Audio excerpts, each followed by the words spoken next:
it's really a dead heat between these two guys, and it's a really exciting thing. The future is sub 30. I think I mentioned it before that like the race was on, right? And that was like a little bit sensational. In the back of my mind, I'm like, okay, Max is still like a little bit ahead, and Timon is really gonna need some. He's gonna need something to go his way in order to get ahead. No, dude, like it's like really, really, really on.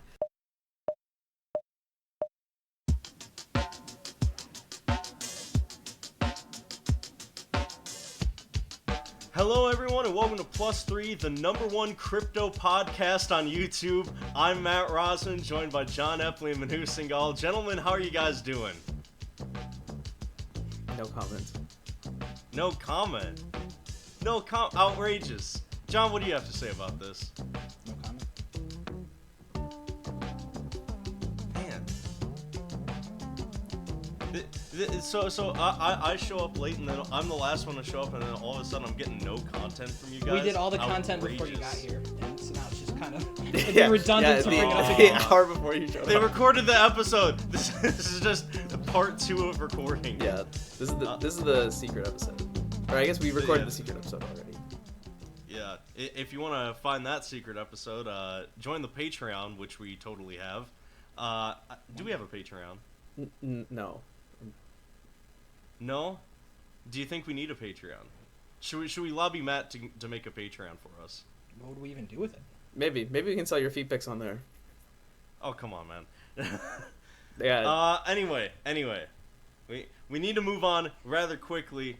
Kind of a big weekend for 5x5 from arguably the two most dominant cubers in the sport, or in the event, excuse me.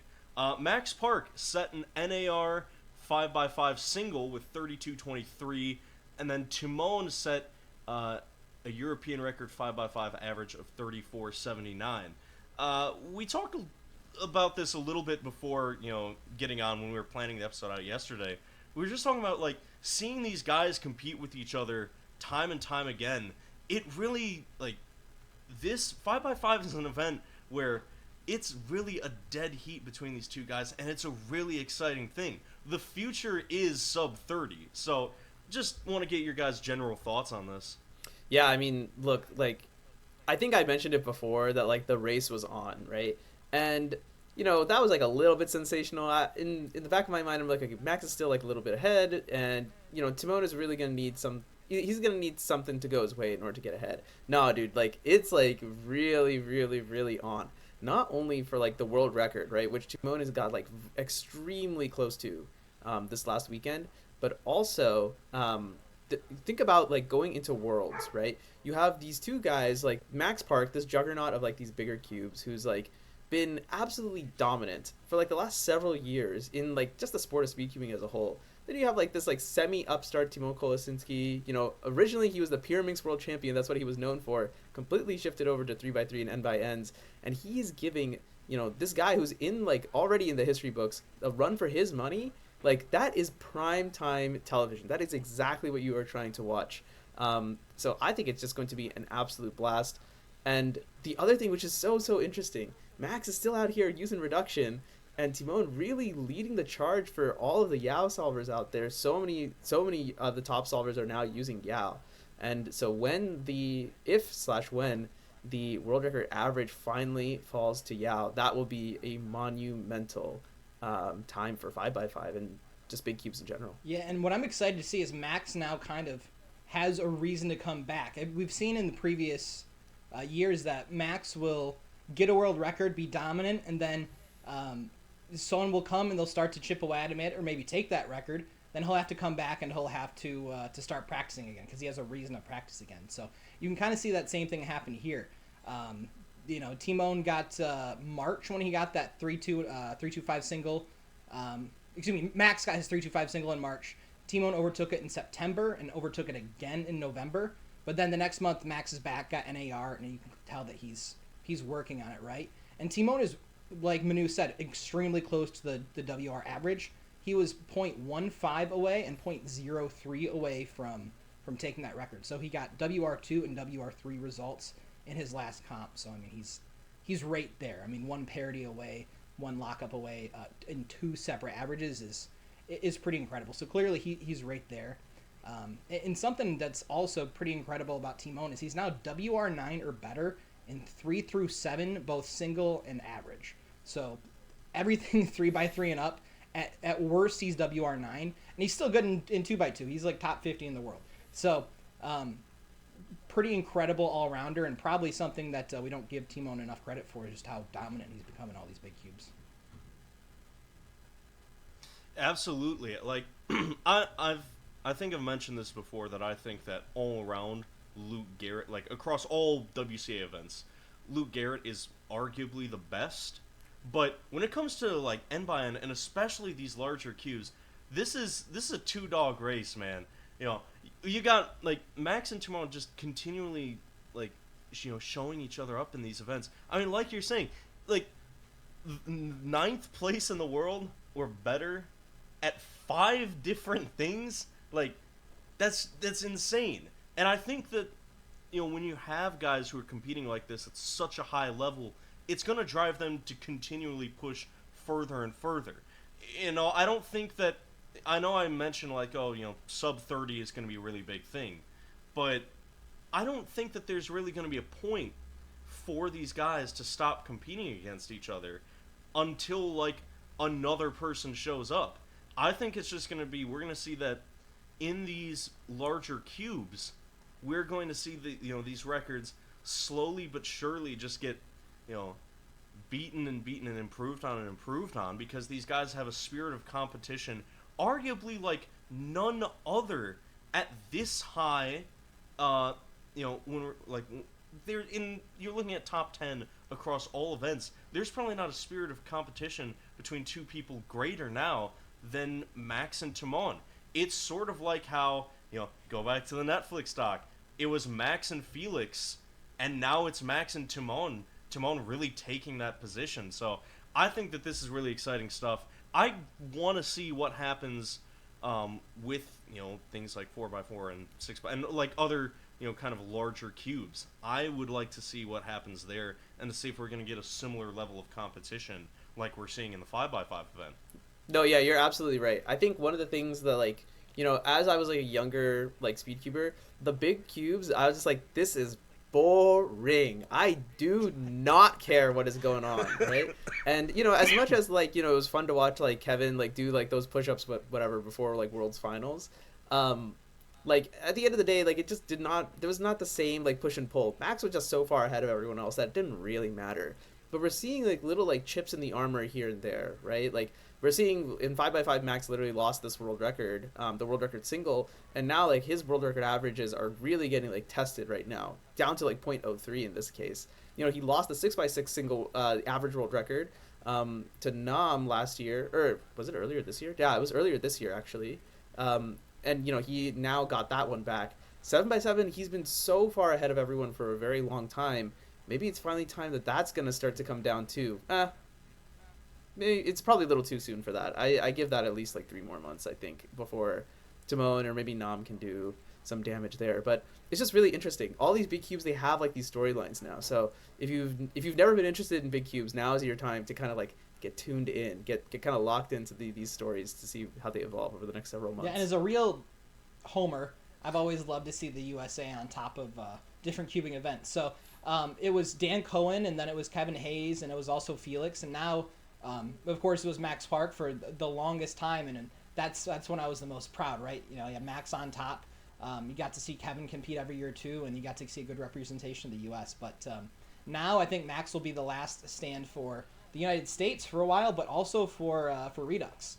I don't know who else is really improving at a rapid rate with anything other than Yao. And I think that's exactly why you see that Tymon has gotten within 0.2 seconds twice with an average in competition of Max's averages. With Yao, he has just so much more opportunity to get a better time than Redux. Redux is very simple, straightforward, but I mean, there's just so many more advantages that Tymon can grasp with Yao, and he's very, very solid at it. He doesn't have a lot of that look ahead issues that most other cubers have. He's really making an incredibly efficient solve, had no pauses. So I think that this is where Yao starts to make a run for all these records.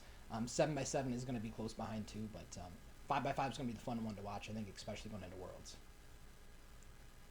Definitely. One last thing I'll say is Eppley was like, we need a third person in the mix. I think that third person is going to be Kaiwen Wong, so keep an eye out for that and his results going into the next several months. Yeah. Hey, I want to quickly change the topic here. Last week, we had cube casting legend Michael Rosenkrantz. He's only ever done one broadcast, and he's already a legend. Based on what you were talking about when you were at Harsh's house. He's got a voice. He's got a voice, that's for sure. He has a voice. But last week, he asked us about what we want to see in cubing broadcasting, and we asked you some of your thoughts on it.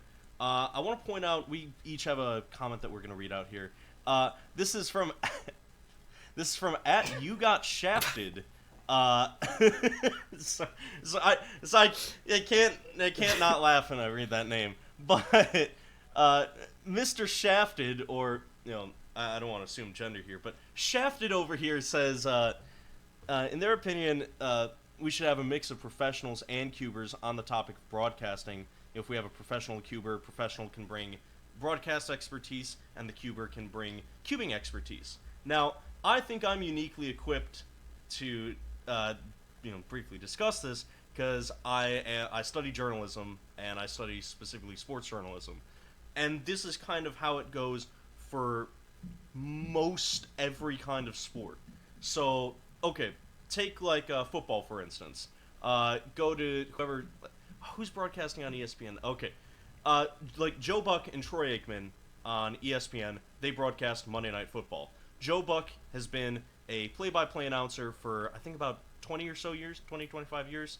So he's got, you have the one guy who's going to bring like just reading out what's happening and conveying that to the audience. Troy Aikman is a Hall of Fame football quarterback. He played for Dallas late 80s, 90s.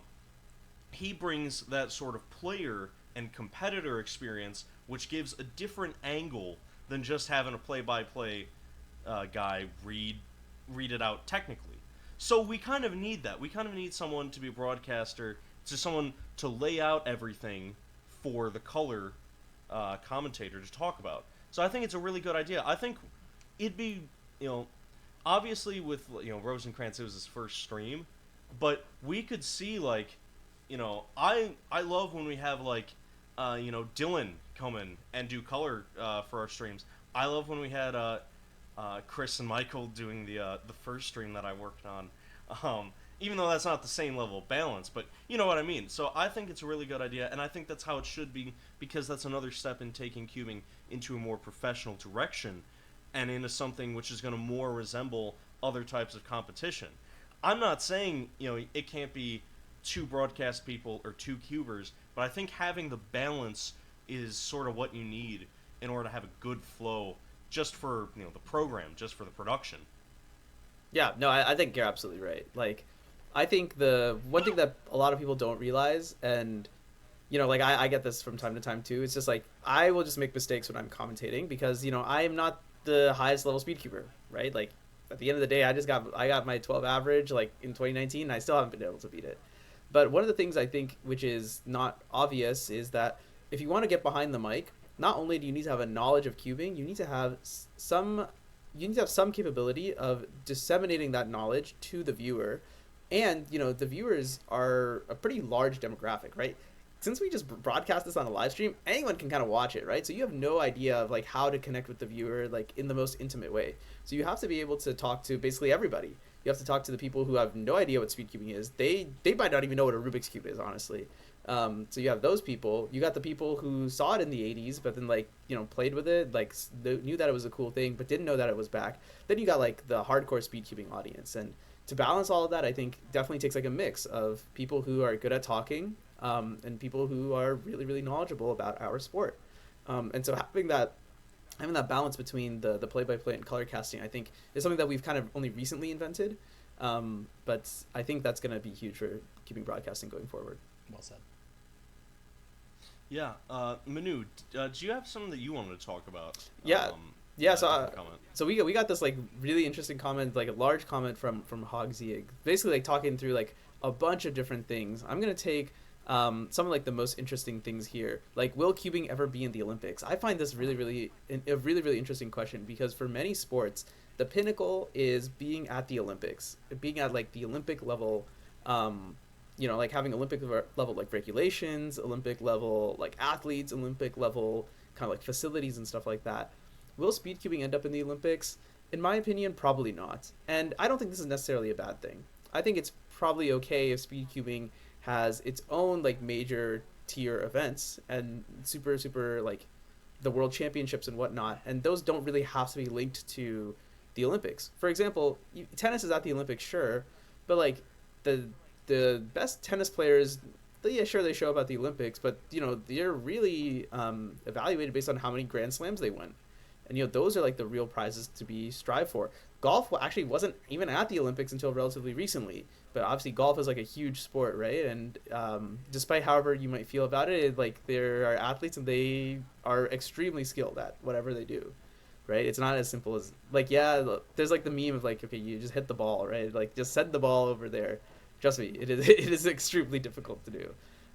So I don't think necessarily cubing has to be at the Olympics. I think there are other ways to advertise and kind of show off the rest of our athletes and the rest of our sport. Yeah, I mean, does darts in the Olympics? I don't think so. I mean, is Excel in the Olympics? No, but their world championships are so much cooler than ours. Insert clip of Microsoft Excel World Championships right here. What's the Excel World Championships? Infinitely cooler than our World Championships. They do spreadsheet stuff fast and get prizes accordingly. Kind of like we do Rubik's Cube stuff fast and get prizes accordingly. But yeah, insert clip of their championships. Infinitely cooler than ours, so we need to take notes. And they're not in the Olympics. Yeah, speaking of potentially some more technologically minded stuff, John, you had a pretty interesting comment that you selected to talk about here. What do you want to talk about, John? Do we have something that we should know? Basically, I just want to make sure that everyone knows that even if we don't respond to every comment in the comment section, we listen and we interact. So, Mary Y7U2V hit us up. I don't think we got a hold of them in the comment section, but what they said was appreciate the detailed breakdown, had a quick question. They have a SafePal wallet with USDT, and they couldn't figure out how to transfer their...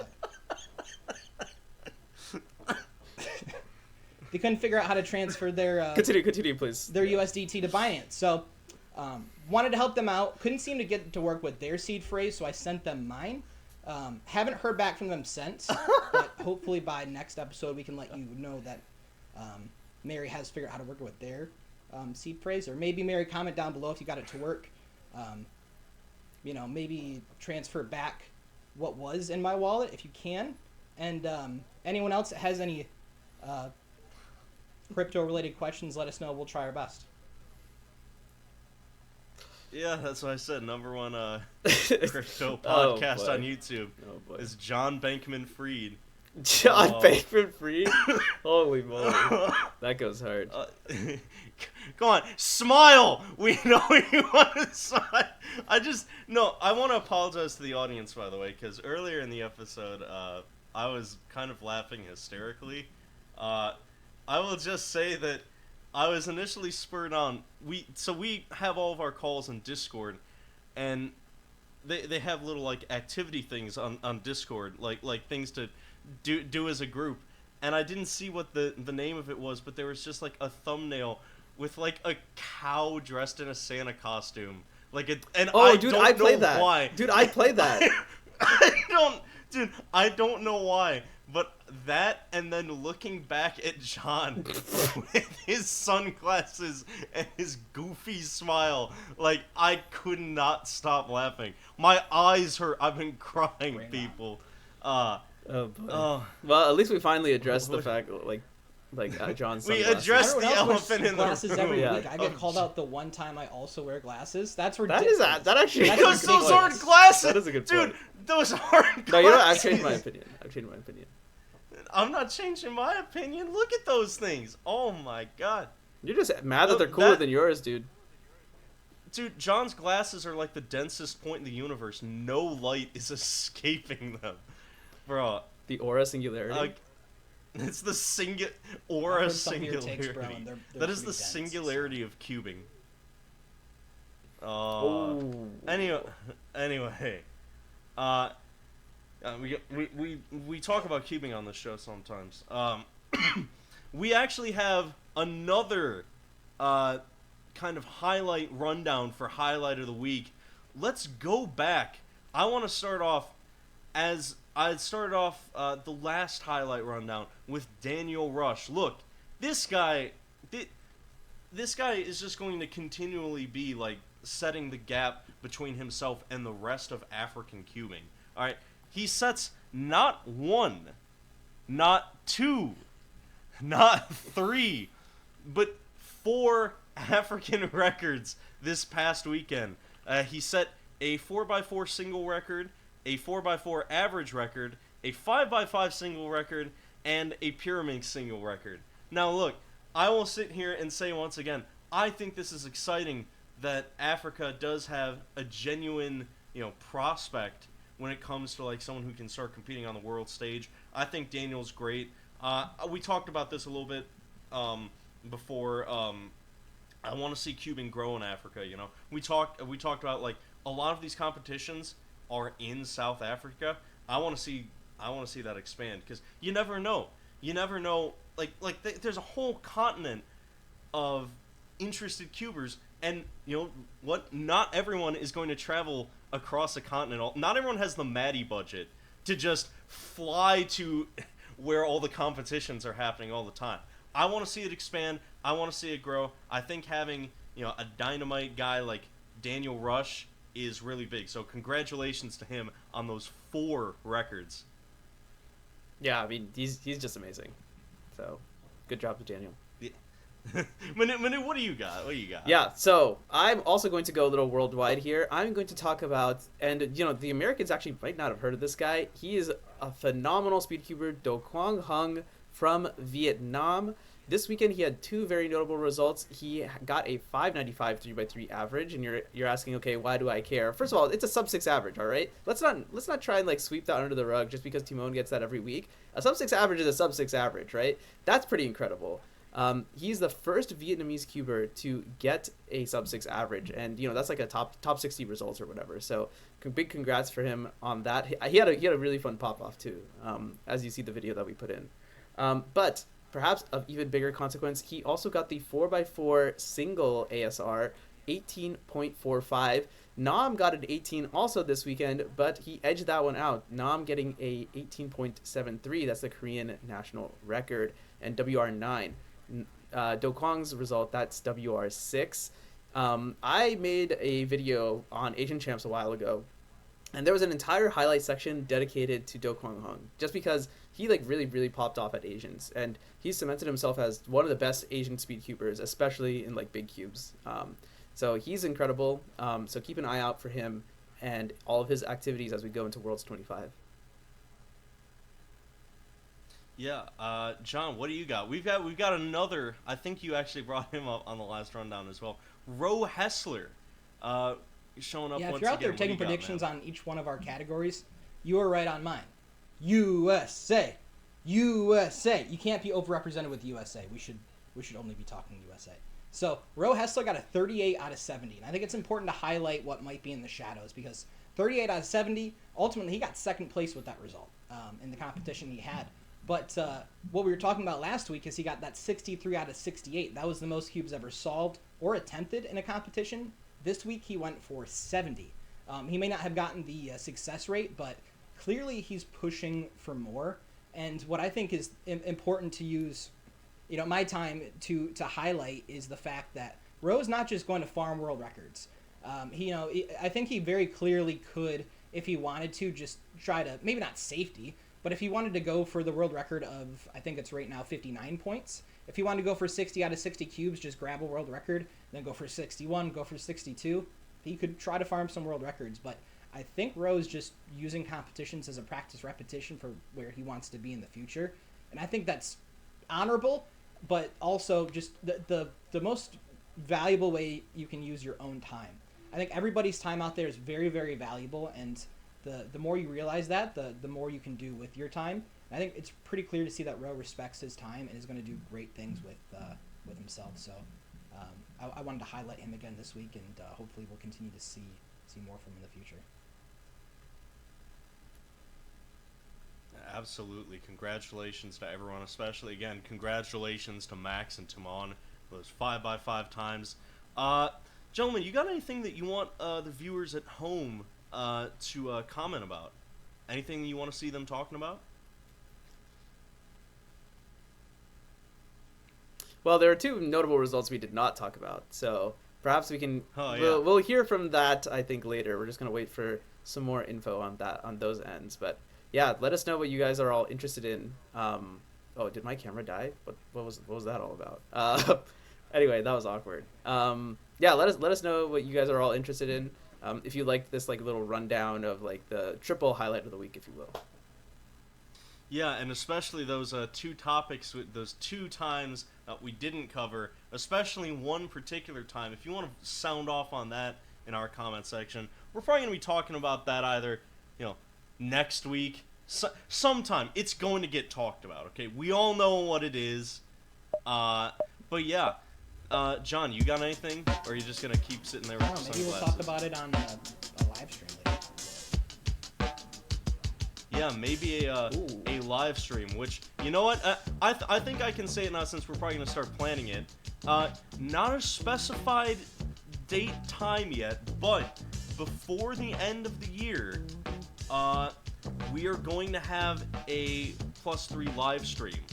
It's going to be like a 3 or 4 hour long thing, I think. I don't know what the logistics of it are. Hey, chill. But we're going to have a live stream. It's going to be fun. We would really want to see all you guys show up for that. When we get a date and a time, we'll let you know. Thanks for watching +3. We want to hear from you in the comments. Like, subscribe to Speed Cubing TV, and yeah, I think that covers it. Thanks for watching.